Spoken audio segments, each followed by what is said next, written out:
welcome you all. Good morning and good afternoon to everyone. And let me welcome you all to this webinar on lessons learned from Republic of Korea's TVET policy. South Korea, as we all know, is well known for having developed a high-quality education system in a relatively short time span. It is currently one of the top performers in PISA, Program on International Student Assessment, and trends in mathematics and science studies. Korea also has the highest enrollment in higher education. It is particularly known for its whole of government approach in blending TVET and higher education policy with other national policies such as innovation policy, industrial policy, and investment policy. Over 1/3 of ADB's pipeline comprises TVET projects. So that's why TVET, technical vocational education and training is so important for us. Today we have two presentations on Korea's TVET. So the main objectives of this webinar are twofold: to share the history of Korea's TVET policy and the system, and to introduce Korea's TVET policy and the system dealing with current and future issues such as the fourth industrial revolution and the COVID-19 pandemic. Before we start the program, I'd like to request for the opening remarks from Dr. Jung-Soo Ryu, who is the president of Korea Research Institute for Vocational Education and Training, which is under the Korean Prime Minister's office, giving big prominence to this important subsector. He has served as the professor of Pukyong University since 1995. And indeed, he has various professional careers ranging from the academic to public sector, such as being a member of Lifelong Education Promotion Committee, member of the Presidential Committee on Jobs, and so on. He has published extensively on employment and labor market policy on South Korea, including several books and many articles.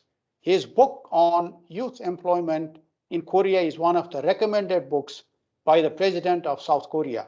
He earned his PhD in economics from Seoul National University. So let's hear the opening remarks.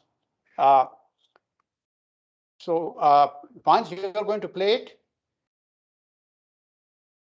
Yes, we will share the video. Okay, please go ahead. 존경하는 케니치 요코하마 아시아개발은행 남아시아지부 사무총장님, 아시아개발은행과 한국직업능력연구원의 공동 웨비나 개최를 기획해 주신 나성섭 박사님, 최상훈 과장님, 그리고 유네스코, 유니복 동아시아 및 동남아시아 클러스터 회원센터를 포함한 아시아 태평양 지역에서 화상으로 참여하고 있는 여러분, 안녕하십니까? 한국직업능력연구원 원장 유장수입니다. ADB와 크리벳 공동주최 웨비나를 개최하여 한국의 직업교육훈련 경험과 구체적인 사례를 아시아의 여러 회원국과 공유할 수 있는 의미 있는 자리를 마련해 주신 것에 대해 깊이 감사드립니다. 아시아개발은행은 아시아 및 태평양 지역에서 사회경제개발에 관한 여러 프로젝트를 진행하고 있습니다. 이러한 프로젝트는 국민의 직업교육훈련 내실화를 통한 국가 발전을 주된 목적으로 하는 한국직업능력연구원의 비전과 유사하여 ADB와 우리 크리벳은 좋은 협력 파트너라고 생각합니다. 한국직업능력연구원은 1997년에 설립되었고 이후 지난 24년간 우리나라 직업교육훈련을 통한 경제성장 경험을 전 세계 국가들과 함께하기 위해 아시아 및 태평양 지역을 넘어 중동, 남미, 유럽 등 다양한 국가들과 국제협력 사업을 수행해 왔습니다. 특히 한국직업능력연구원은 2012년 유엔 산하 직업교육훈련 분야를 담당하는 국제기구인 유네스코 유니복 클러스터 코디네이팅 센터로 지정된 이후 동아시아와 동남아시아 국가들의 유니복 네트워크 센터들과 긴밀한 협력 관계를 유지해 오고 있습니다. 각국의 회원센터는 직업교육훈련의 현안에 함께 대응하기 위한 연구를 진행하고 있으며 작년에는 한국을 포함하여 6개 국가가 최근의 현안인 코로나19로 인한 팬데믹 현상이 각국의 직업교육 훈련에 미치는 영향과 극복 방안을 공유하였습니다. 이러한 우리 기관의 경험을 기반으로 아시아개발은행과도 동아시아 및 동남아시아 지역 국가들의 지속 가능한 경제와 사회 발전을 위해 건설적인 파트너가 될 수 있을 것으로 생각합니다. 지난 2020년 12월에 아시아개발은행과 한국직업능력연구원을 포함한 한국의 교육 분야 5개 연구기관이 체결한 MOU는 교육 및 직업훈련 분야의 협력을 구체화하기 위한 출발점이라고 하겠습니다. 향후 양 기관이 동아시아와 동남아시아 지역 개발도상국의 빈곤 퇴치뿐만 아니라 교육 격차를 줄이기 위한 여러 협력이 강화될 수 있기를 진심으로 기원합니다. 마지막으로 오늘 공동 웨비나를 통해서 한국의 직업교육훈련 사례에 대한 이해를 깊게 하는 성과를 얻는 것은 물론 양 기관의 협력이 강화될 수 있는 계기가 되기를 바랍니다. 다시 한번 공동 웨비나 개최를 축하드립니다. 감사합니다. So thank you very much for that opening remarks. As Dr. Ryu mentioned, KRIVET has very rich experience, not only in terms of international cooperation, but also given its extensive network. And he also mentioned about the MOU we have. We signed the MOU last year. So this is a good timing of this webinar, and we'd like to pursue more collaboration with KRIVET. Now let's move on to our presentations. We have two presentations today. The first presentation is on the development of the Republic of Korea's TVET policy, and this will be presented by Sang-Gun Choi, social sector specialist at ADB South Asia Human and Social Development Division. He is working, prior to joining ADB, he served as a director at the Skills Assessment Division of the Korean Ministry of Employment and Labor, where he had more than 10 years of experience working in the area of technical and vocational education and training. He has also 2 years of experience working with the Korean Ministry of Science and ICT, where he was involved with employment issues relating to Industry 4.0. Thus, he brings rich experience, insight, and practical knowledge in TVET and employment fields. The second presentation is on current status of Republic of Korea's TVET policy. And this will be presented by Dr. Haewon Ko, Senior Research Fellow at KRIVET, and former head of Employment, Skills Development, and Qualifications Research Division in the Korea Research Institute for Vocational Education and Training, that is KRIVET, under the Korean Prime Minister's office. She has served as a consultant in the World Bank in the field of workforce development, has been a member of the evaluation and advisory panel to the Korean Ministry of Employment and Labor, Ministry of Strategy and Finance, Ministry of Gender Equality and Family, Ministry of Defense, Ministry of Unification, and Ministry of Patriots and Veterans Affairs. So she has also a wide range of experience and insight. She earned her PhD in public policy from Ewha Women's University in Korea. So let me request Sang-Gun to make his presentation, and then Dr. Ko can present after that. Sang-Gun, please go ahead.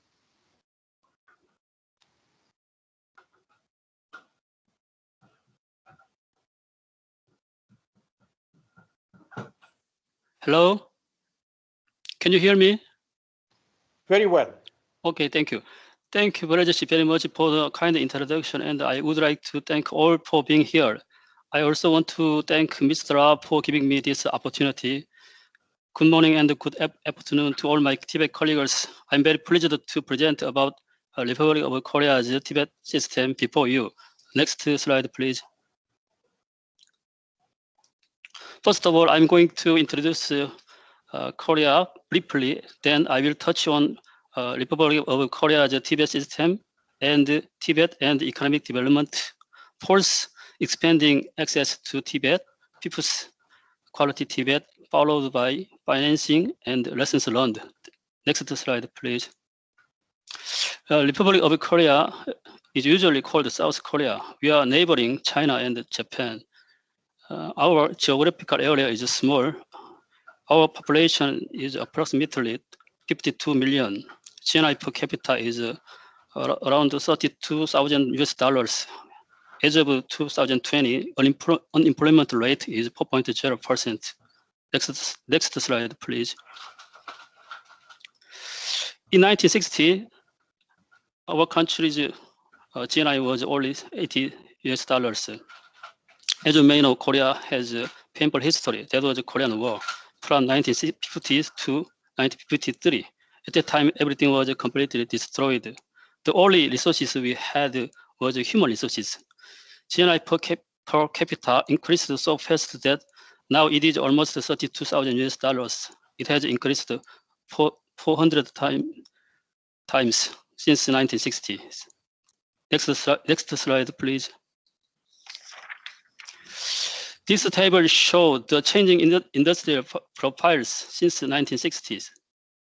In 1960s and 70s, Republic of Korea's economy focused on labor-intensive products, for example, cuttlefish, textiles, wheels, and so on. From 1990s, we concentrated on semiconductor, automobile, and mobile phone. Next slide, please. Let me introduce Republic of Korea's TVET system. Governments, training providers, trainees, and industries are major TVET stakeholders. Government make policies, school and training institutions make programs. Industries are responsible for the employment. Next slide, please. We are 9-year compulsory education with a 6-year elementary school and 3-year middle school. When it comes to TVET system, not only schools, but vocational training institutions are major players. In Korea, TVET system does not focus so much on the skills at the higher education, although it is inextricably linked with higher education. Next slide, please. In Korea, vocational education is administered and governed by the Ministry of Education, while Ministry of Employment and Labor is taking care of vocational training. Vocational high school plays most important role in vocational education, while private training institutions play most important role in vocational training. Next slide, please. Now we will look into the relation between TVET and economic development. As you know, Korea has accomplished economic growth very rapidly during last 6 decades, and the TVET system is very close with economic development. TVET system is the backbone of our industrial success. Korea government started a 5-year economic development plan from 1962. At that time, government saw labor-intensive light manufacturing industry could be value added, so the key industry was the light industry.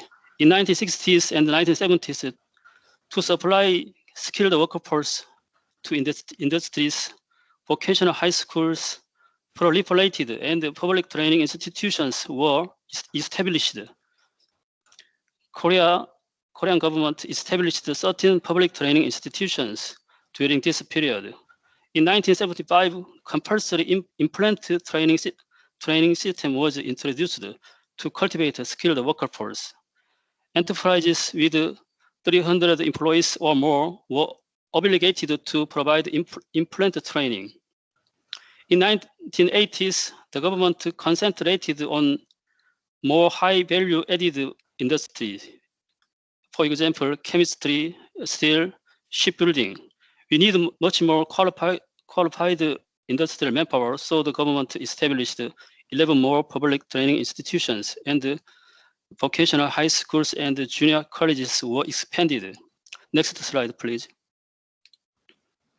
In 1990s, computer technology and automation advanced rapidly. In 1995, the vocational training system was transformed to function as an active labor market policy within the framework of employment insurance. Therefore, vocational training assumed a great role rather than just for fostering skilled workforce. The focus of vocational training was placed on the unemployed. In 2000s, information technology, biotechnology, nanotechnology boomed. This trend needs more knowledge and technology-intensive workforce. We cultivated many technicians through the Korea Polytechnics, which was launched in 2006. Next slide, please. The number of trainees who underwent vocational training during the EDPS increased year by year until fourth EDP. However, training demand fell down due to economic recession in the fifth and sixth periods. Next slide, please. As you see the table, the number of vocational high school students increased until 1990, while the number of junior college students increased until 2000. Next slide, please. From a social perspective, equitable access to TVET is very important. In 1976, private training institutions were permitted to become a training provider. Accredited private training institutions training had a positive effect on the training opportunities of vulnerable groups, such as disadvantaged youths, juvenile delinquents, and the poor.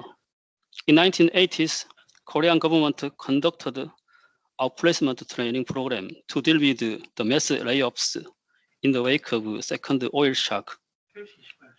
In 1987, the first training institution for the disabled was set up.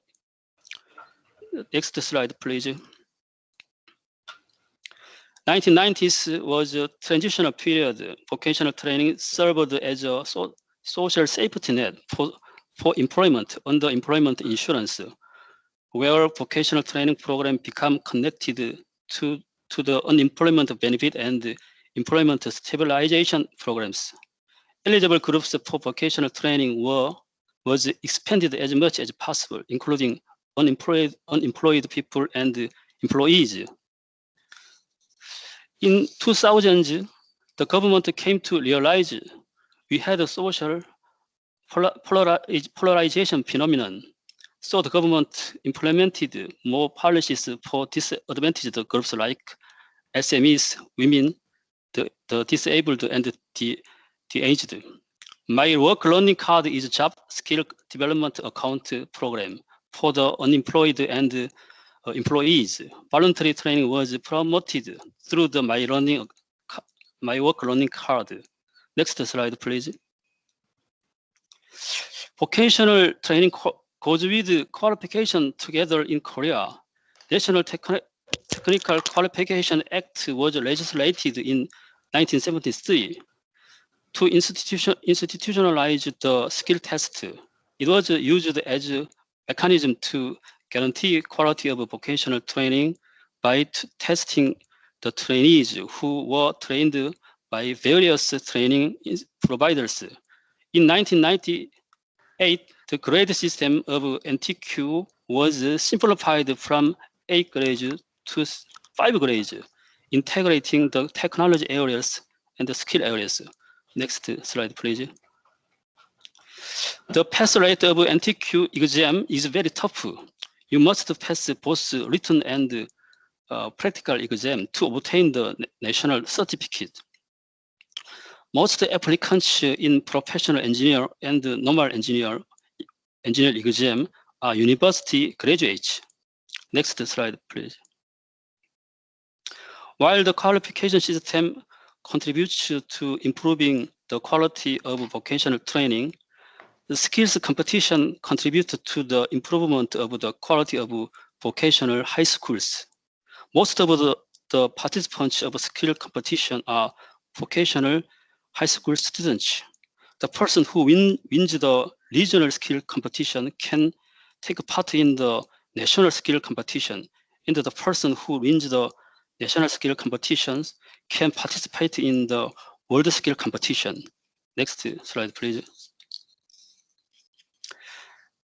This table shows government incentive for winning medals at world skill competition. If you win the global medal, you will receive around $60,000 advance and pension money until retirement. Next slide, please. Vocational training costs much because vocational training should emulate workplace. You need to have all the equipment in classroom. Governments alone cannot afford to pay all the costs. In 1960s, in 1970s, when the Korean government was suffering from financial shortage, we benefited from much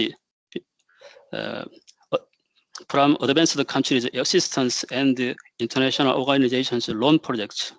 All the 24 public training institutions were established by virtue of international assistance and loans. ADB contributed to establishing 5 public training institutions. Since 1976, the stable source of training budget has been training fund, which was financed by enterprises. Next slide, please.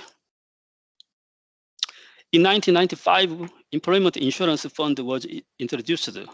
Enterprises' contribution was 0.1% to 0.5% of total employees' wage, depending on the enterprise size. Skills development program was financed by the employer's contribution, so we call it levy grant system. Next slide, please.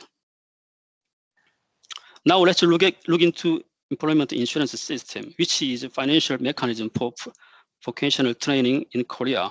The aim of employment insurance is to prevent unemployment, stabilize unemployed people's livelihood, develop workers' vocational skill. So it has vocational training programs, unemployment benefits, and employment stabilization program in each arm. Right side table shows EI contribution rate as per of total wages. Next slide, please. Annual Ministry of Employment and Labor spends more than $2 billion for vocational training. Most of the budget comes from Employment Insurance Fund, which is financed by the enterprises' contributions. So last slide, please. So Korea the experience in its economic development while creating workforce through training system have been acknowledged by the World Bank and the ILO as a genuine success model, and is expected to offer some lessons for other developing countries. The detailed lessons are as follows. First, it is necessary to implement TVET policy that is closely linked to a national economic development plan. Second, TVET system must respond to the social demand as well as economic demand. Korea strengthened IT training for unemployed youths who had difficulties entering the labor market during the Asian economic crisis. Thereby turning a crisis into an opportunity. Third, strong national technical qualification system and skill competition are good way to maintain quality TVET system.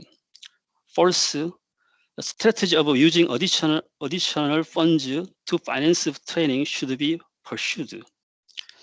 And the training-related funds should be a stable source of training budget. Last but not least, the role of implementing TVET has been properly divided between Ministry of Education and the Ministry of Employment and Labor. So this is the end of my presentation. Thank you very much for your kind attention. Thank you. Thank you very much, Sangun. Now I'd like to request Dr. Ko to make her presentation. Dr. Ko, please go ahead. Thank you. Hello, everyone. Good morning or good afternoon. I'm Haewon Ko at KRIVET. My presentation is status and challenges of VET in Korea. I'm going to talk about 4 main topics.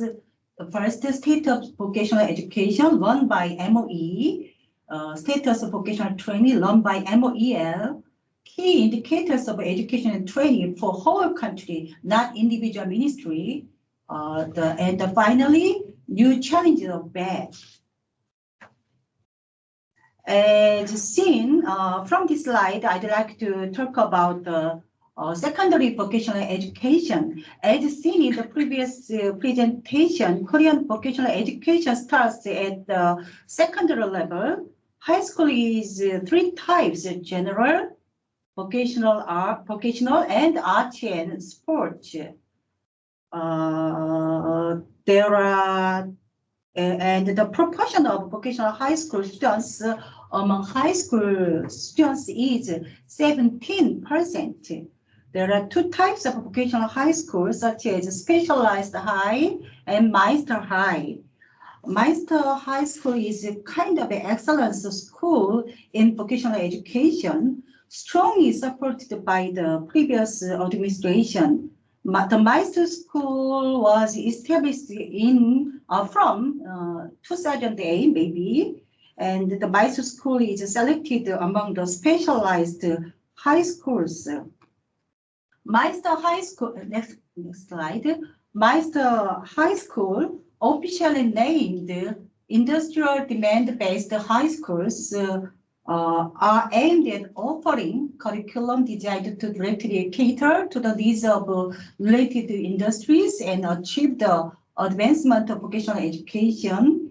And through this excellence Meister High Schools, government also aimed at lowering the highest college entrance rate and increasing the employment rate of high school graduates. At that time, in 2008, the Korea's college entrance rate was over 80, the highest record. The next slide, Meister High School are allowed to more freely align their courses for individual majors because this Meister School is industrial demand-based high school. Next slide. In fact, since fortunately, since the Meister High School started operating, the college entrance rate has been declining very fortunately. The average employment rate and college entrance rate of specialized high school students are over 50 and 42% respectively. The average employment rate of Meister High School students is about 90. I don't remember this record of employment rate after the graduation of Meister High School. Anyway, as of 2019, the 90% is employment rate. Go to the slide 7. From now on, I'd like to talk about the higher education level, vocational education. Go to the slide 8. This is you can see the very various higher education institutions. Each higher education institution showed an increase except for University of Education. University of Education is producing the elementary teachers. This is very popular popular university in Korea because after the graduation of University of Education, the student could be a teacher, elementary school teacher after the graduation, only education of University of Education, but as the number of elementary school students decrease, the demand for teachers is also decreasing and the employment rate is decreasing. So this means Korea's total fertility rate is the lowest in the world under the 1%. This is a very rare case in the world. So the nowadays, the Korea's very big problem is the lowest fertility rate, and the population decline is a big problem in Korea. Okay, go to the next slide, 9. Let's go. Yeah, I would like to speak about the vocational training run by MOEL. This slide shows the vertical governance of vocational skills development training programs under the MOEL. This is very detailed and very sophisticated governance system. However, in reality, advisory function is not strong because ministry, especially MOEL, is very, very big power in the all kinds of level, national level, and regional and local level. Anyway, we have to change this kind of governance system. I'm a researcher, so I wanted to show the real situation in Korea. Next, yeah. This slide shows the vocational skills development training program run by MOEL.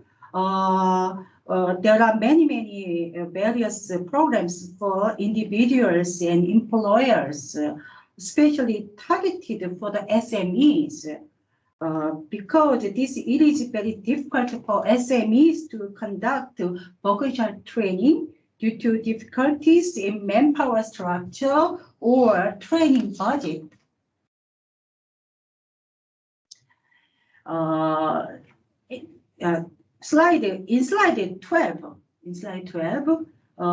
you can see in this figure there is a change in budget and the training budget and person receiving support funded by government. These statistical changes are due to changes in government support policies. Government adjusts the target of support, the area of support, and the amount of support within the given budget range. So you can see the change of budget and person. Okay, this is very detailed MOEL's skills development training program. You can see the very detailed performance results. Go to the slide 14. From now on, I'd like to speak about the accreditation system of private vocational training provider. Also, as seen in previous presentation, we have many private training providers that operates government-funded vocational training.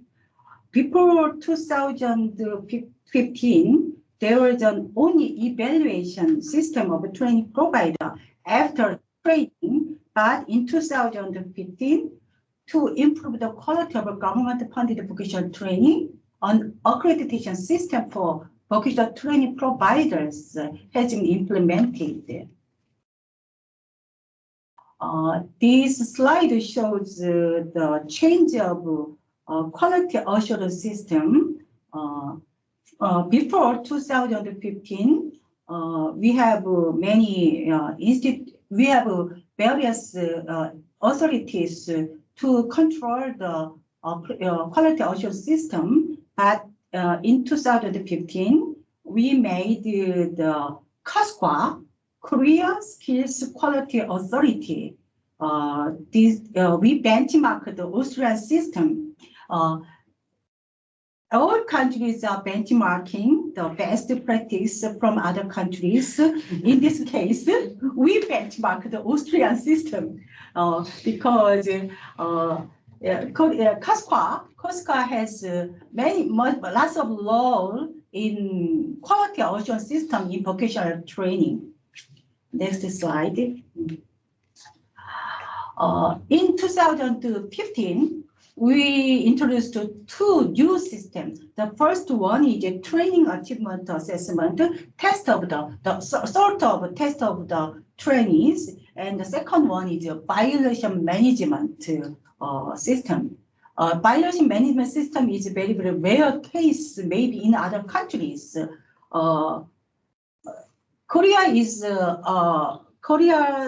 vocational training system is a very government-centered system. However, many private training providers are delivering the government-funded training. So, vocational training providers are very, very sensitive to changes in government support policies, or some providers are also cheating, such as manipulating the number of trainees.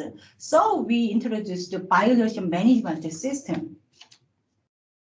The slide 17, you can see the accreditation criteria and points for training providers with off-the-job training record.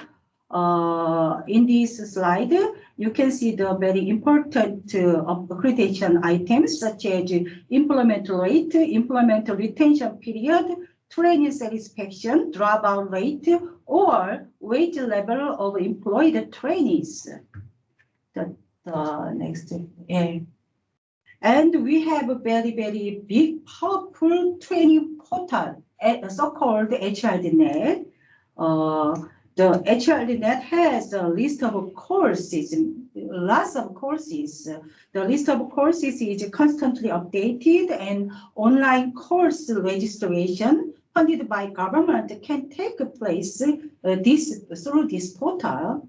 In 2020, the portal's average daily number of visitors was over 429,000 people. From now on, I do like to speak about the nationwide education and training indicators. The first one is lifelong learning. In 2019, lifelong learning participation rate was over 41.74%. Okay, go, skip. And the second one is education and training participation of wage and salary workers. The education and training participation rate of wage and salary workers continuously increased to 57 point in 2016. This is the highest record in 2016. Anyway, you can see the survey results show that more than 5 out of 10 workers participate in education and training per year. Okay, go to the next again. The third one, education and training cost of companies. In 2018, companies' average monthly cost of education and training per employee was $19 US. 25. Okay. From now on, I'd like to show the new challenges in vocational education training in Korea, such as apprenticeship, My Work Learning Card, and training digital. The number one, apprenticeship. Apprenticeship is not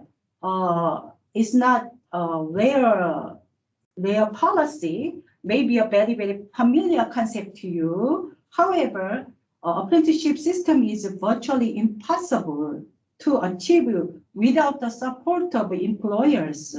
So 20 years ago, maybe 25 or 20 years ago, the Korean government introduced the apprentice system, especially run by MOE, Ministry of Education. However, at that time, the apprentice system was failed because the employer did not support the system. However, in 2013, the previous administration introduced the apprenticeship. We benchmarked the German and Switzerland system. We benchmarked from any other countries. The best case. At the time, in 2013, Korean apprentice system targeted newly graduate only because this system was run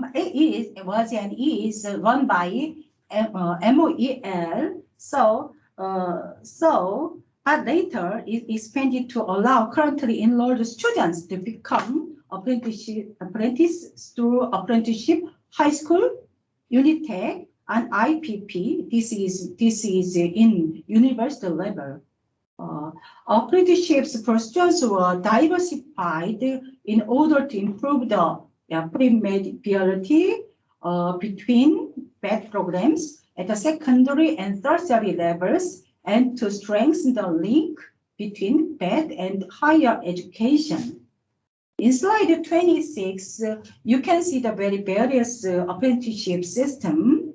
However, this system is still being tested because the Korean government made lots of funding programs to the apprenticeship system. So in the future success depends on the voluntary support by the employers.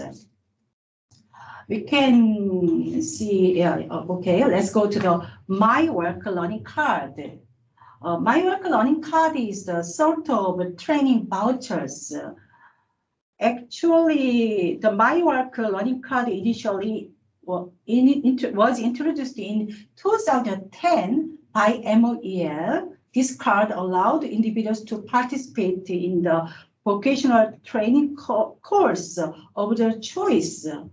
Until last year, we had two kinds of learning card. The first one is for the unemployed, and second one is the employed. So people had to be issued different cards depending on whether they were unemployed or employed. So these two separate learning cards have generated several challenges. So the two cards had to be merged into one card, and last year we merged it into one card. So slide 29. Why create the one My Work Learning Card by combining the two My Work Learning Card? The first one is to respond to the increasing need for lifelong skill development through individual training and to provide a systematic support for lifelong learning training.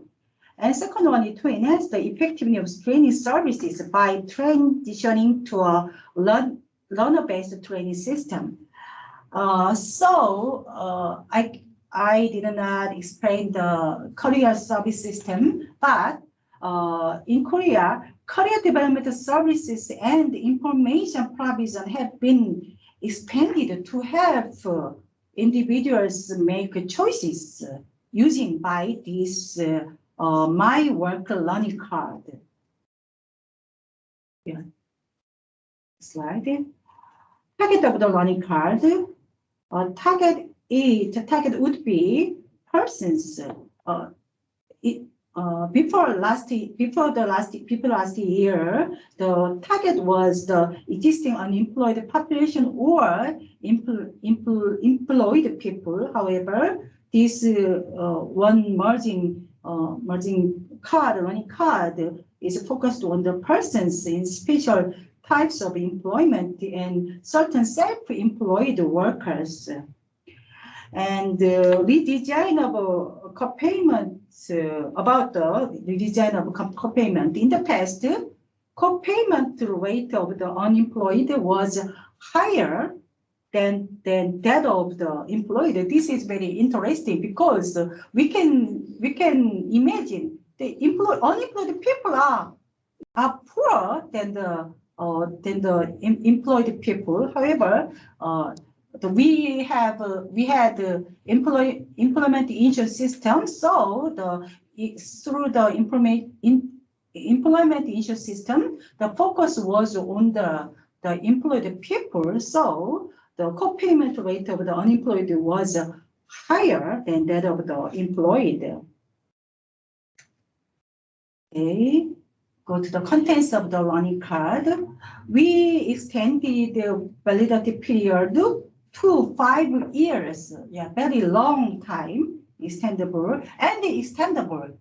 After the 5 years, someone can get more extended period for learning card according to the lifelong learning cycle, and the support level from 200 or 300 billion won to 500 billion won, almost 3 million won is 26,000 $2,600 US dollars, and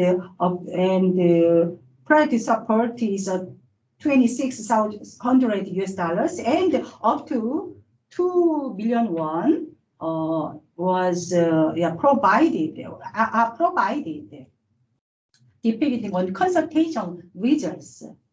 Okay, go to the next page. Last year, issuance and training rate of the employed decreased due to the corona pandemic, and as I explained, the co-payment rate was changed. So the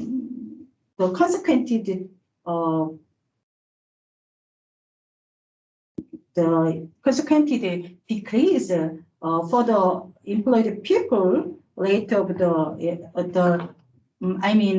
co-payment of the increased for the employed people. So the employed people cannot participate or don't want to participate in the training after the co-payment rate is increased last year. Okay, go to the next 30, slide 36. Okay. From now on, I'd like to explain the K-New Deal training digital program. Last year, Korean government made a national strategy for a great transformation policy, so-called Korean New Deal, K-New Deal. Maybe we have many words starting with K, K-movie, K-pop, or K-move. We have many K blah blah policy in Korea. So anyway, Korean New Deal was made to against the changing economic structure. Through this K-New Deal policy, investment will be made in human resources to build talent and private employment support for new types of jobs and to reduce the digital gap. In the field of training digital and green talents, the all education and training according to skill level will be promoted, especially in university or 2 years college or high school. In high school, as you know well, recruiting software personnel is the number one priority policy or priority in the industry these days. So we, Korean government, is making many programs about digital training. What is from this slide? You can see the recent efforts of the Korean government. The first one is 37. Okay.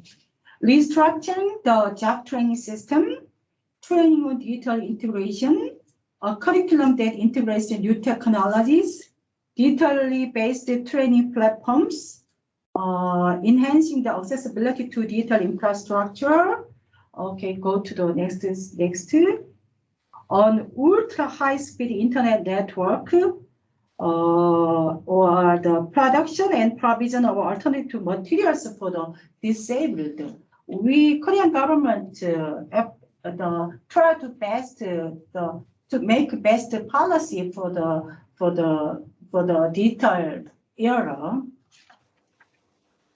Okay, I would like to speak the more detailed so-called K-digital training. The first IR, first industrial revolution, is characterized by new technologies such as AI, IoT, robotics, big data, and 3D printing, drone, machine learning. K-digital training means education in these fields.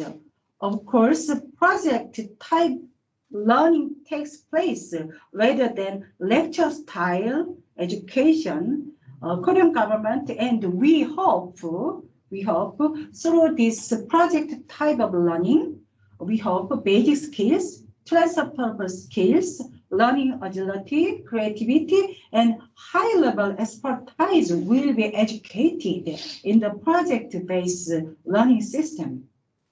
Next slide. At the end of the day, it is a people that can propel Korea towards the transition into digital and low carbon society.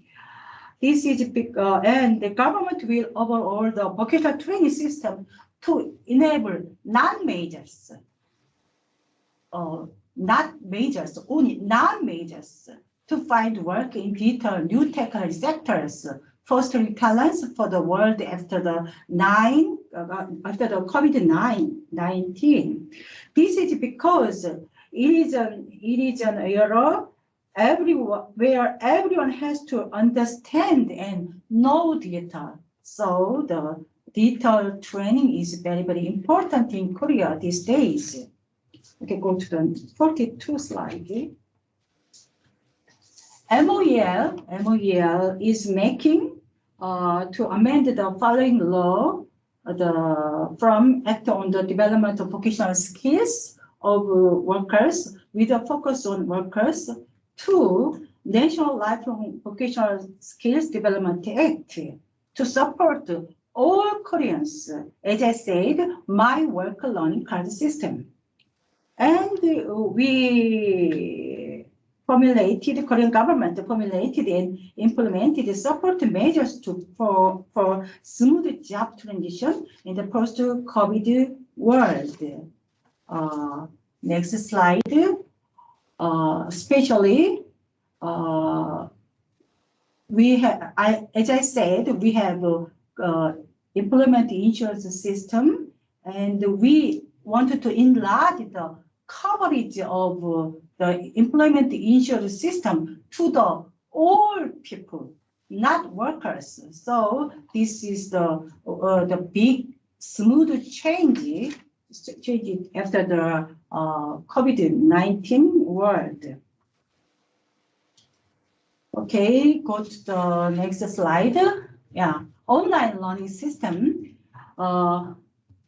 Everywhere, especially in Korea, we enlarged the online learning system to reduce the constraints of time and space and to support new ways of training and enhancing the accessibility to digital infrastructure, etc. Okay, but however, online learning is a panacea. I don't agree this, this frame. So efforts should be made to maximize the advantage of online learning and eliminate the disadvantage of online learning. Especially in Korea, the women or the disabled people or people doesn't know the digital knowledge have a very big problem to participate in the online system. So we have two efforts to delete the disadvantage of online system. This is all of my presentation. Okay, thank you for your listening. Thank you very much, Dr. Ko, for very good presentation. Both Sangun and Dr. Ko for excellent presentations, and you have given really many things for us to reflect and discuss. So our next part of the program is we'll seek comments on the presentations, and then we'll have some time for Q&A. So for the questions, I'd like to request the audience to put on your questions in the chat box while the comments are being discussed. So in terms of comments, I'd like to start with Dr. Margarita Pavlova, then we'll go to Sungsup Ra, Mr. Sungsup Ra, and then I will share my comments. So Dr. Margarita Pavlova is Associate Professor at the Department of International Education and Lifelong Learning in the Education University of Hong Kong, China. She serves as the Director of the UniVoc Center for Hong Kong, China. Her research interests include TVET for Economic and Social Development, which is very apt for our discussion now, and greening of educational policy and curriculum development in TVET in developing countries, among others. Dr. Pavlova has been involved in a number of projects in greening, TVET, and skills development, and published many articles in this area. So, Margarita, please go ahead. Thank you very much for an introduction. And it was a very fascinating webinar, such an interesting presentation. So congratulations for both presenters. And I took some notes, so I will be looking into my writing. So I think it is a very unique example of rapid development that is supported by TVET. And I think that we can learn from this journey enormously.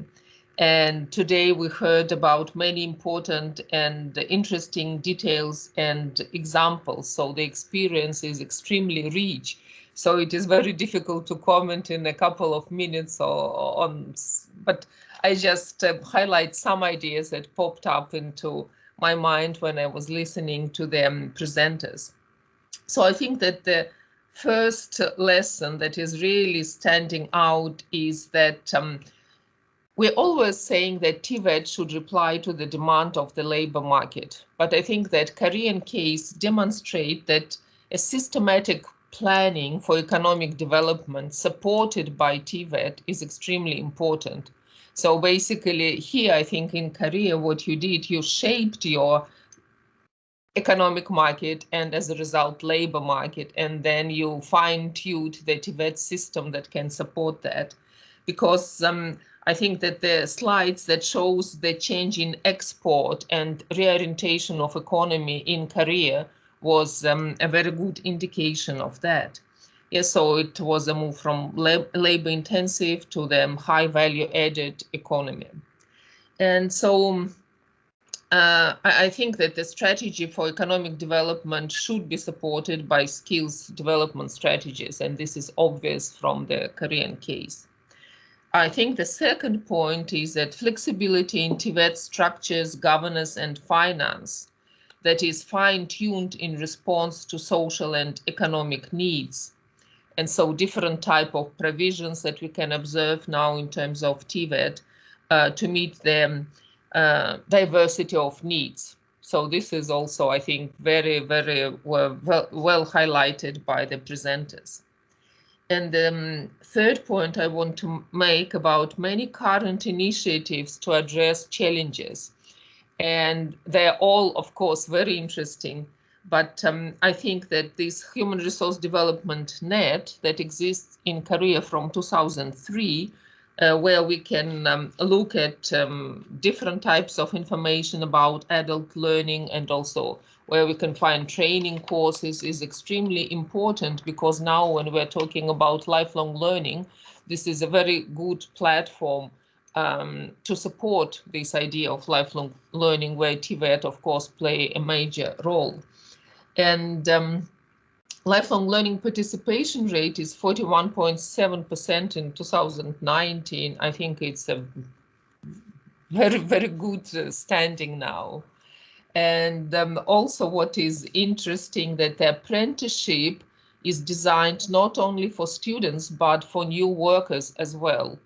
And I think it is really important, because very often TVET provide this basis in terms of knowledge and skills, but then, of course, enterprises and companies are in charge of fine-tuning the skills that are required for the particular establishment.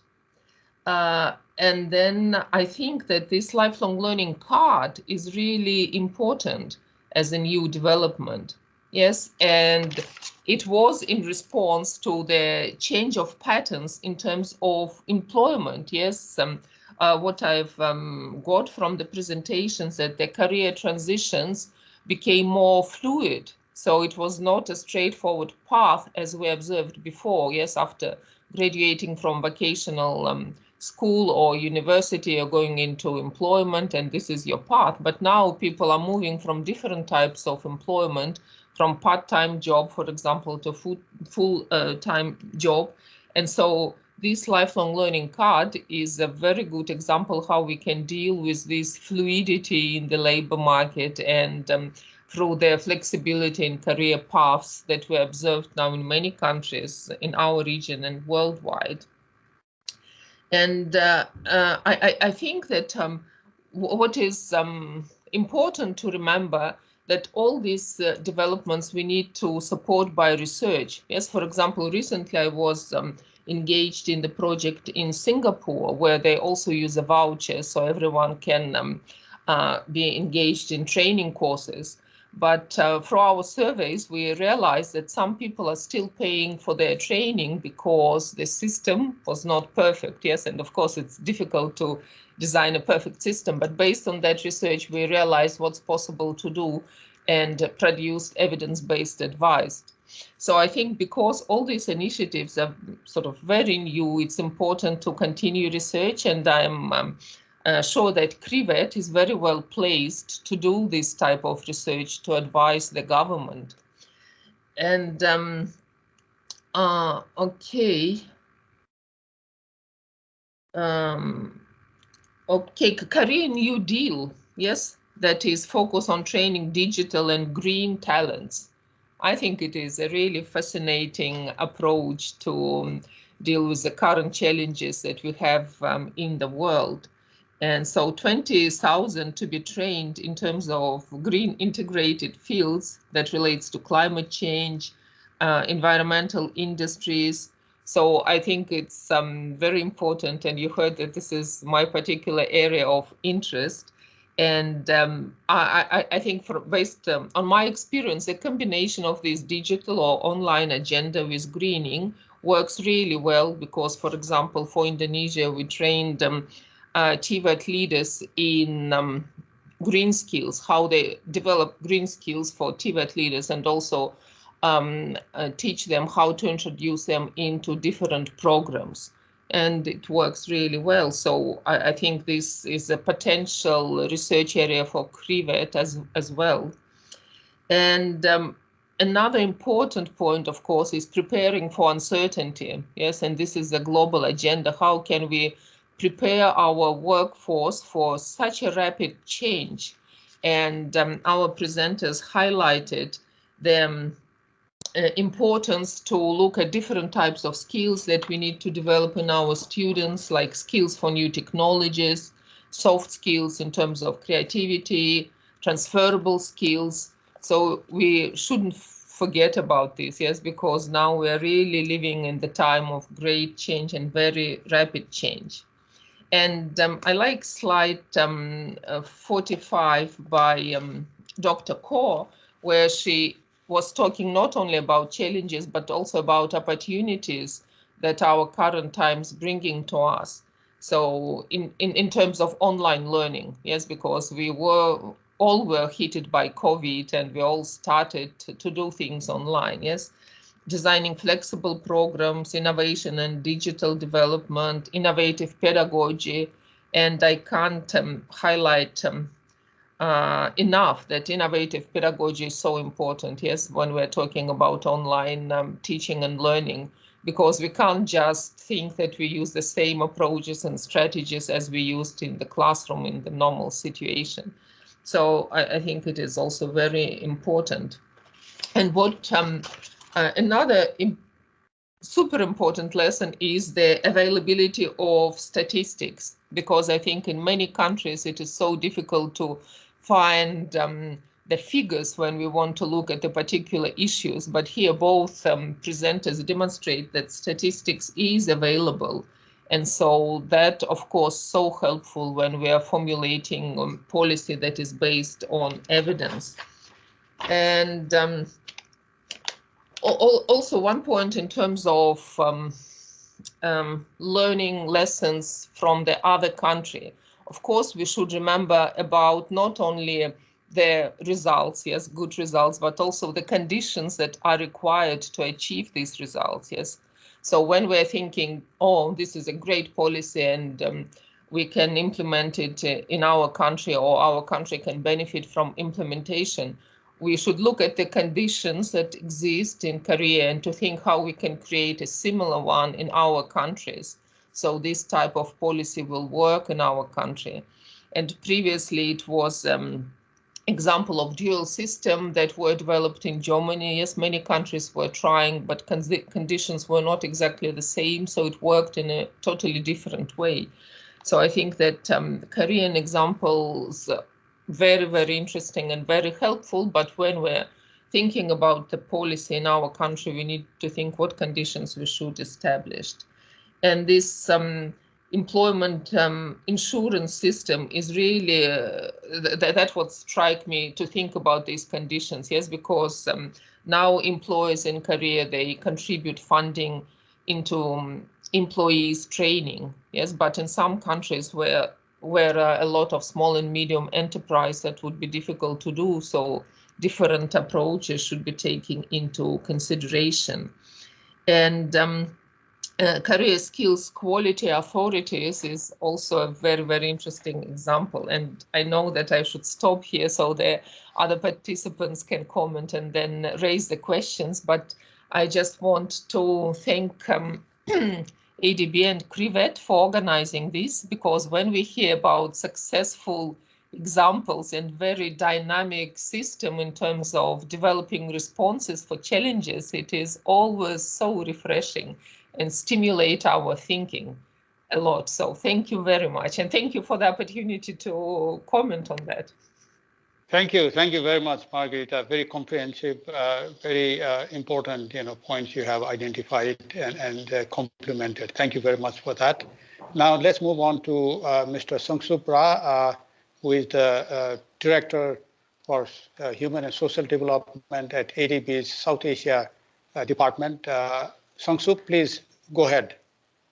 Hi, Brajesh. Also, thanks also Professor Margarita, very comprehensive comment. And also, I'd like to thank the speakers for their insightful presentation. The presentation was quite rich and also very, very, I feel, relevant to ADB developing country. I have only the one questions like posed to the both speakers. Korea, when I look at it, the vocational education development path is very unique, very different in the sense. For example, the vocational high school, that is also very unique. In many countries, they don't have it, this vocational high school. It's very rare to find out this. I'd like to just know what are lessons learned on the vocational high school. In the 1980, when I look at it, the diagram presented by Mr. Go, that the vocational high school, the vocational high school introduced, and then later stage, Meister School also introduced. When Korean economy transit to capital-intensive manufacturing sector and technology sector, perhaps vocational high school played important role supplying technicians very rapid way. But now Korean economy already in the high-tech economy. Whether this, what would be future of the future role of the vocational high school? Though you came up with the Meister School, but I'm not clear role of the Meister High School versus the engineering science university graduate. And what would be a lesson the Asian developing country can learn from Korean experiences? Thank you. Thank you. Thank you very much, Sung-Sup. So let me share my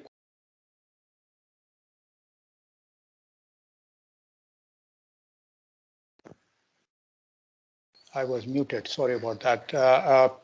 So thank you very much for that, Sung-Sup. Let me share my quick comments. I'm Brajesh Pant, Chief of Education Sector Group.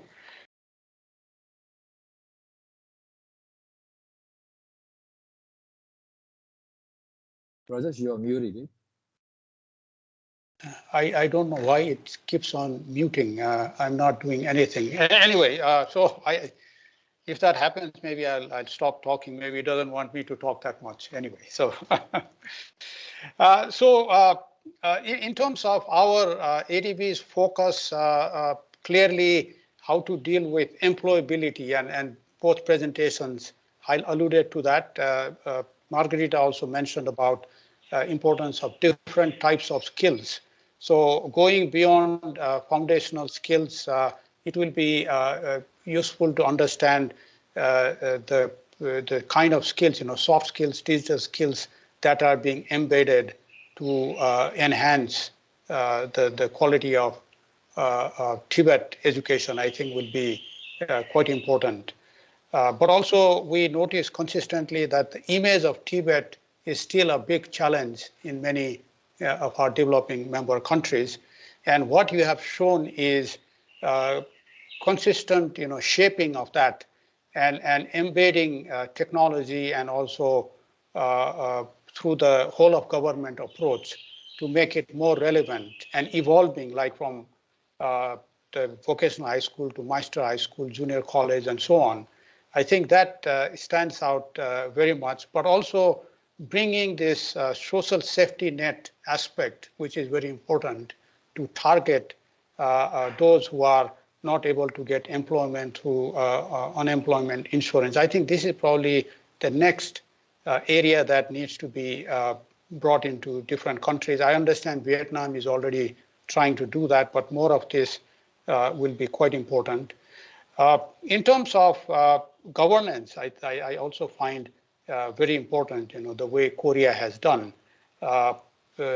looking at specialized institutions like KRIVET itself, and then focusing on quality assurance, benchmarking, which is a big challenge in developing countries, also from a integrated perspective. So oftentimes it's TVET is offered by different institutions. So this integrated quality assurance system and looking at the framework the vocational framework is very important. And finally, I think you also emphasize the number of trainees, cost of training. These are critical because unless you have a critical mass of trainees in different areas, it will not have major impact on skills. And Korea's statistics shows that most of the workers have training, and that is very important. What I would also like to understand more, which was alluded to a little bit, is about the R&D support to TVET institutions and how that works from career planning, and whether it's all decentralized or it is a balance between decentralized approach that providers do, but also job centers, I understand, play a critical role. So I'll stop there. Maybe we can hear some of the responses from Dr. Ko, and Sang-Yoon can complement while we wait for questions from our audience. So Dr. Ko, you want to start with your response? Yes. Yeah, I have lots of comments and questions. Responding to Dr. Margarita's comments. Actually, you mentioned many fields. However, especially for green talents training, we don't have any specialized research about green talents training. So maybe in this year, we have one more very detailed green talents training. So we will show the results of research about the green talents. So for another comments, I will show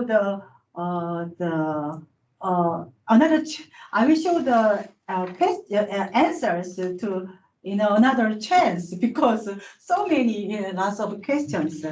And responding to the Dr. La's question, this is a very big question about the Korea's high school level vocational education. In my personal opinion, these days we don't need high school level vocational education anymore, because Korean labor market is very developed, and we don't have the low level technicians anymore. But as you know well, in Korea, all of vocational high school is supported by the government, and we have many strong, powerful teachers association and teachers and school facility. So, in my personal opinion, I would want to decrease the high school level vocational education, and we have to introduce the more higher educational level vocational education. But this is my personal opinion. Yeah. However, for the developing nations, except Korea, the high school level education is more helpful to the developing nations, especially in Asia or maybe in Africa. But Korea, this is very personal opinion, and very yeah. So yeah, this is my answer, and Mr.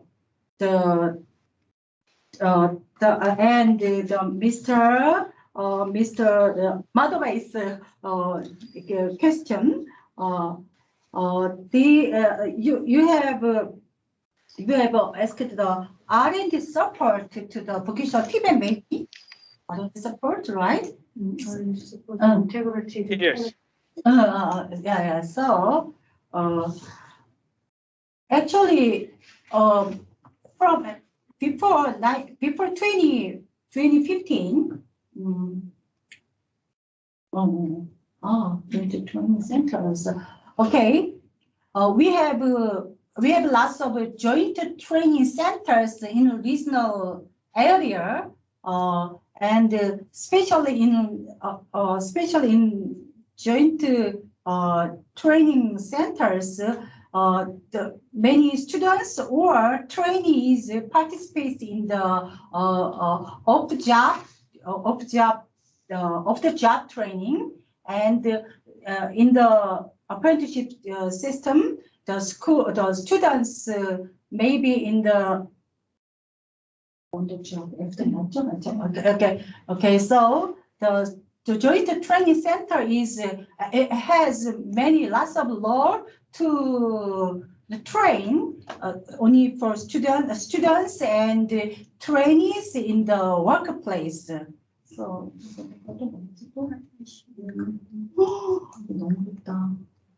so yeah. So you asked the partnership of companies, right? So actually, Korean government made lots of program to make companies education or training program, and to introduce some facilities by the government fund. So we made the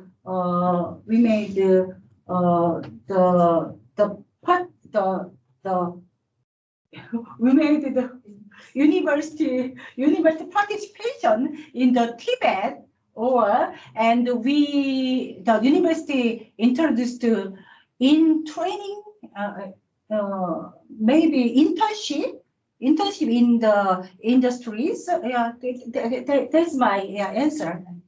Yeah, thank you very much, Dr. Ko. Sangun, do you want to add anything at this point? Thank you very much for the comments from Professor Margarita and Sungsub and you. I would like to comment about Sungsub's question, Sungsub's questioning issue regarding the future of vocational high school. Currently, vocational high school face some crisis of identification, because Sungsub said, as said, there is a proliferation of high technology, but vocational high school is still teaching very basic skills, including welding, coating, casting, milling. So this is some reason of recent decrease of vocational high school student numbers, and the numbers of vocational high school schools is decreasing. Nevertheless, I think there is still demand for the fundamental skills. So it is called root skill. So I think even though there is some big wave of technology, cutting edge technologies, we still need some root skills. So there is some still demand in the industries. So I think vocational high school, the future of vocational high school, still good, and they will change the difficulties. So they will overcome. And this is my reaction. Thank you. Thank you, Sangun. I noticed one comment from Mikyung, who is saying that in 2018, the employment rate of graduates from higher education institutions was 67%. And in Dr. Ko's presentation, Meister High School, the employment rate was 90%. And Meister High School, as explained, is very much working very closely with employers, industry, in some of the new technologies and so on. So in that sense, Sangun's comment about the relevance may still be there for some time, but I do note that Korea is moving in very high-tech area, and the proportion will naturally be very high at that level. Now, Santi has raised her hand. Santi can go ahead. And I think I saw somewhere Sanwa also has some questions. So Santi, why don't you go ahead first, and then we can have follow-up questions. Okay, thank you, Brajesh, and thank you to Sangun and to Dr. Ko for very interesting presentation. You know, we always look up to Korea in terms of best practices for human capital accumulation, whether it's school education or TVET or higher education. But the one point that I want to explore a little bit more is about the interlink between skills and human capital development and active labor market policies. Like Sangun, you mentioned employment insurance, and Dr. Ko, you mentioned about learning card and about the New Deal and K deal. And it was really nice that you mentioned the K part of the thing. You know, like all young people look up to Korea for all the K-pop and all the inspiration around the creative directions in which Korea has been going in recent years. So I wanted to explore the thing about labor market policies that can help particularly youth in terms of occupational success, in turning their human capital development into success in labor markets, and contributing to creativity and for growth and all of that, and how those policies can become also examples for other countries that are struggling with very high youth unemployment and problems with investing in skills into returns in labor markets. So if there's anything you can share, particularly for youth, it would be great. Thank you. Back to you. Thank you, Santi. Dr. Ko, can I also get some questions from Sanwa, because she has some questions, and then you can respond to all these questions if that is okay with you. Sanwa, please go ahead and share your questions.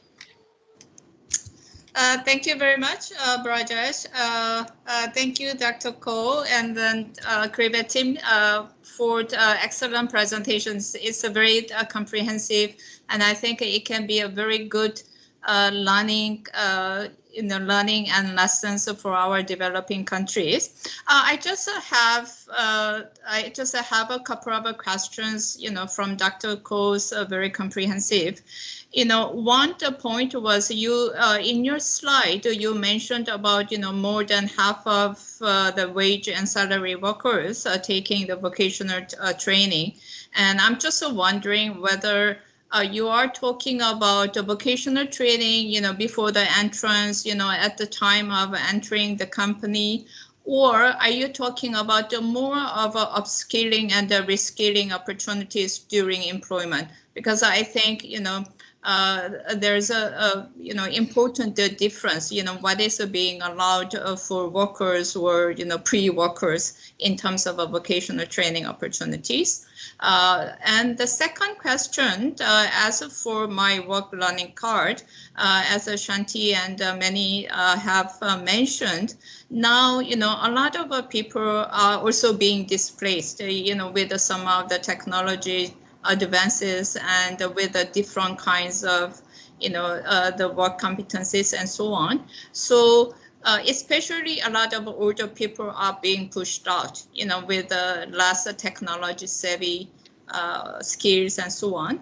So I'm just wondering, in your research and data, whether in terms of a take-up rate for this My Work Learning Card, is it showing that the younger people are using it, for the employment opportunities, or, are the workers are trying to really reskill themselves, for different job opportunities?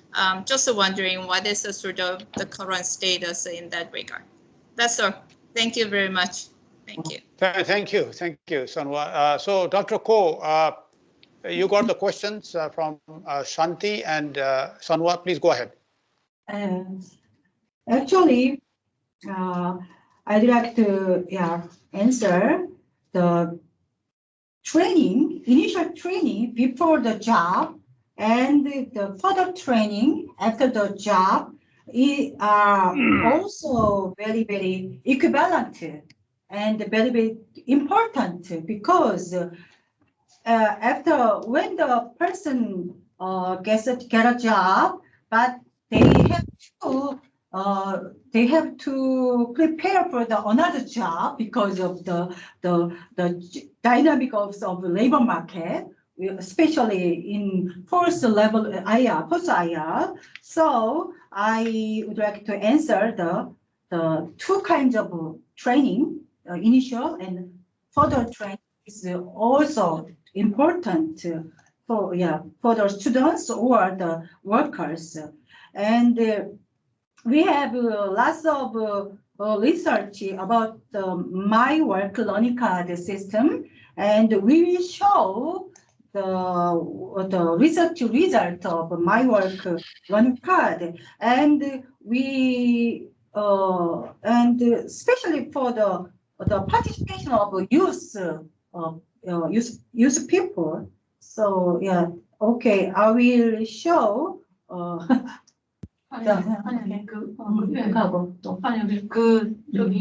뭐지 아까 젊은 사람들이 더 많이 쓰는지 나이 든 사람들이 더 많이 쓰는지 많이 20, 30대가 제일 많이 카드 발로 많이.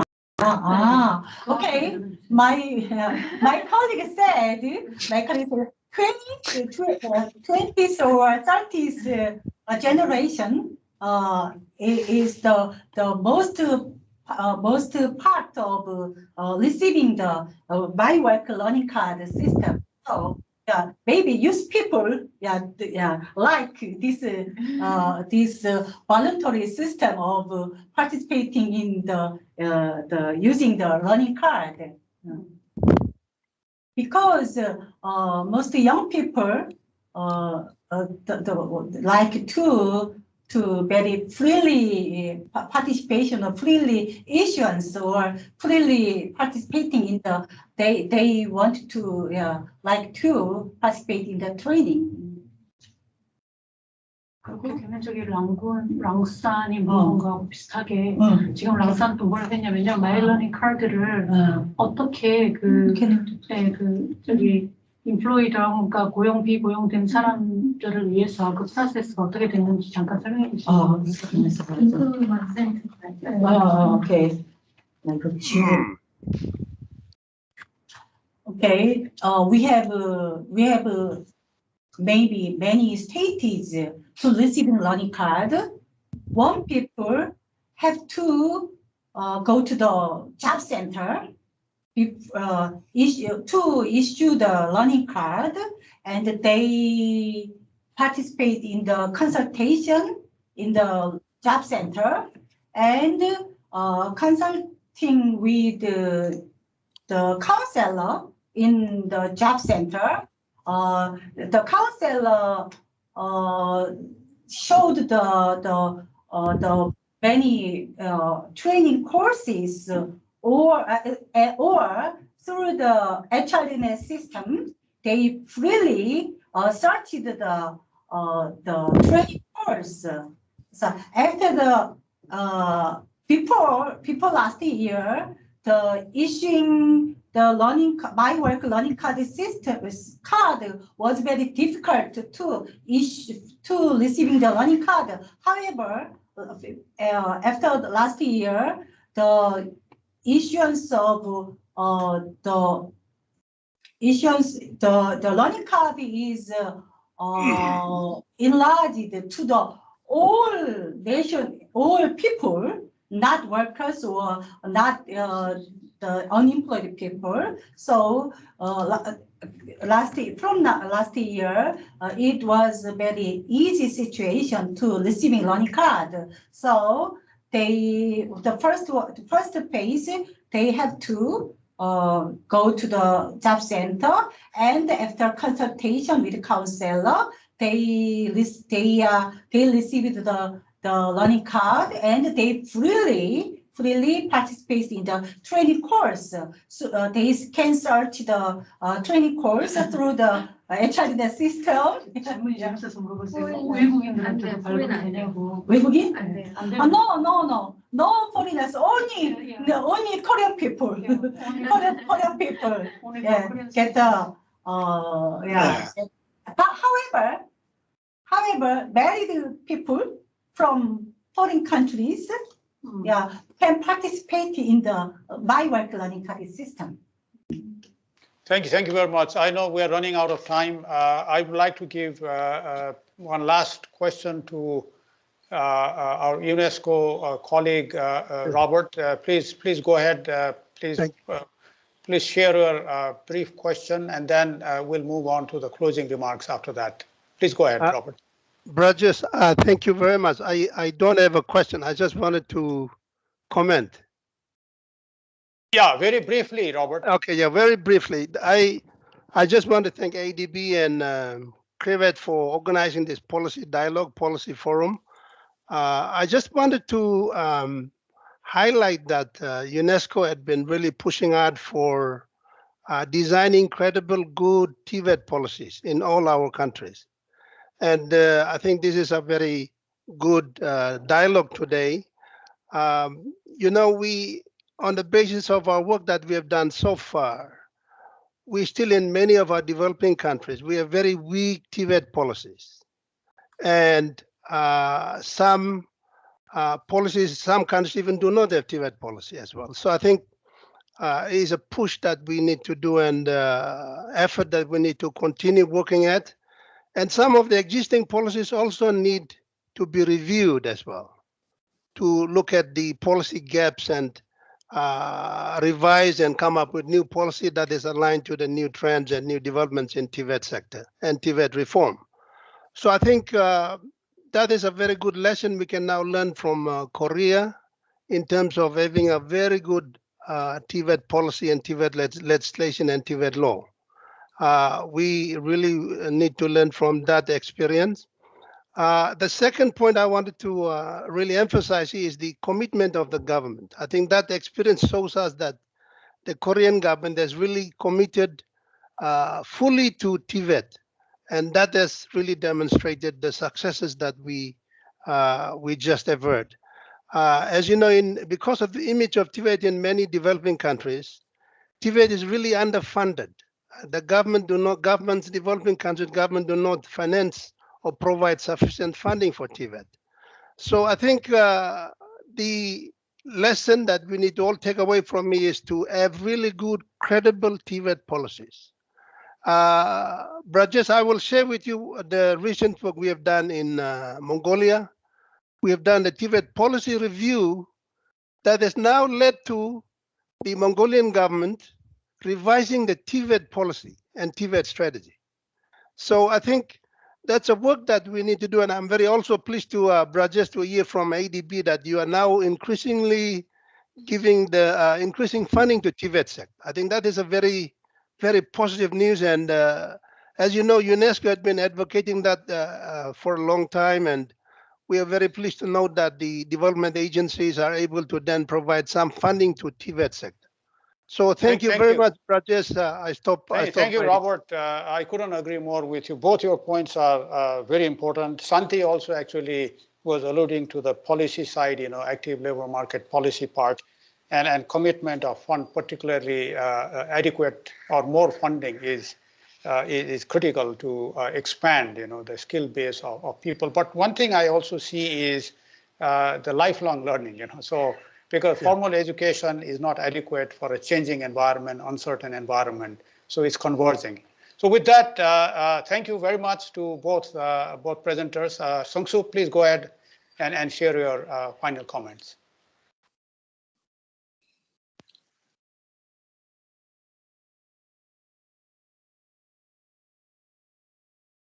You are muted, Sung-Soo. Okay, can you hear me? Yes, you can hear me. Okay, very good. Okay, before the closing, delivering closing remark, just hearing from you and also other colleagues, participants, questions and comment, I just want to share one small thing. Now we are working with the the vocational high school and Ministry of Education to find a way that the Asian DMC student can go and study in Korean vocational high school. We are now exploring such opportunity. maybe around 2022, when the pandemic over, perhaps I hope that we can initiate that student exchange program, maybe including also some teacher with Korea, facilitated by ADB. We are now approaching few developing countries on this issue. Okay, this meeting, this webinar was very useful. On behalf of the ADB, I'd like to thank you, distinguished speakers and panelists, Dr. Jang-Soo Ryu, President of the KRIVET, Mr. Sang-Won Choi, Dr. Haewon Ko, Dr. Brajesh Pant, and also Professor Pavlova Margarita for their valuable contribution to this important webinar. I would also like to thank all of you for your active participation.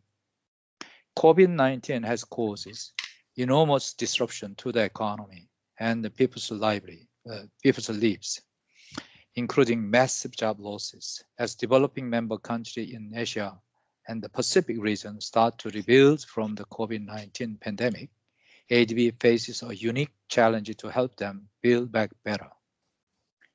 TVET is one of the most important policy areas for recovery and also preparing for new normal.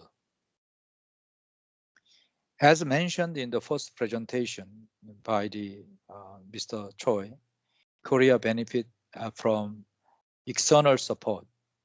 When establishing its TVET system in 1970s, Korea established 5 public vocational training institutions using ADB's assistance, and also 10 such vocational institutions using World Bank support. Also, they got a lot of support from the German and other. Recently, as Dr. Ko mentioned, also we are learning from the Swiss, German, and also Australia and other countries. Korean economic growth is considered one of the most successful cases among developing countries since World War II. And a root of its success lies in its excellent TVET system, which is recognized as successful model for developing country. In this regard, today's webinar was especially relevant to the DMC, developing member countries. This webinar allowed us to overview and understand development path and current challenges of TVET sectors in Korea. The presentation identified key TVET policy choices that enabled TVET system to contribute the socio-economic development in Korea. I found that presentations were rich, very insightful. There are so many things we can learn from the presentation, today's discussion. Among them, I would like to share 4 takeaways with you together, among others. First, as many presenter and also I think the Brajesh and also Professor Margarita indicated, it is important to design and implement a vocational training policy that closely aligned to each government's economic development priorities. Korean TVET policy has been adjusted to respond rapidly to each stage of economic development. As you know, economic and social development continuously involved. We have to continuously also adjust it TVET policy. Today, we see such example from Korea. Second, Korean government actively sought support from advanced country and so international organization as a part of its strategy for modernizing vocational training. In the early years of the economic development, Korea lacked funds and expertise, and it made its best effort to attract financial technical assistance from advanced countries and also international organizations.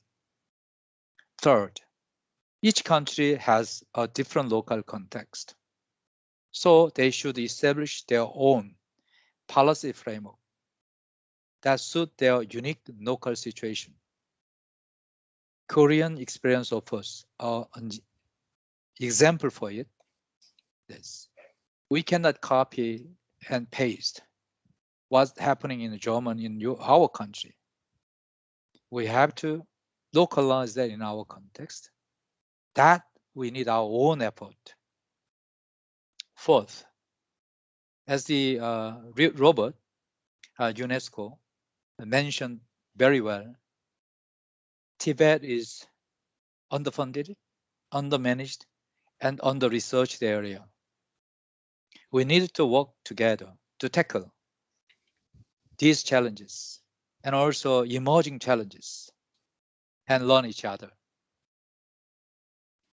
Today is such an event. I congratulate KRIVET, and also the Sang-won, and also Dr. Ko, and all participants be part of such effort.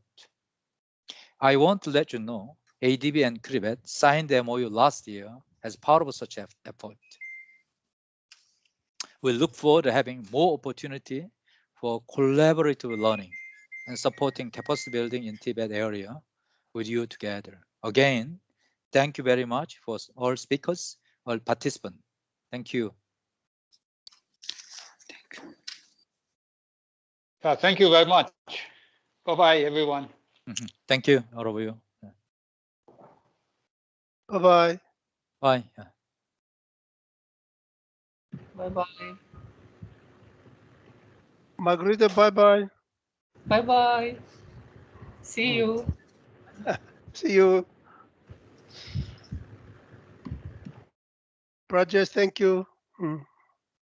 My pleasure. My pleasure. Thank you. I'll send an email to you, Rajesh. Yeah, please do, Rob.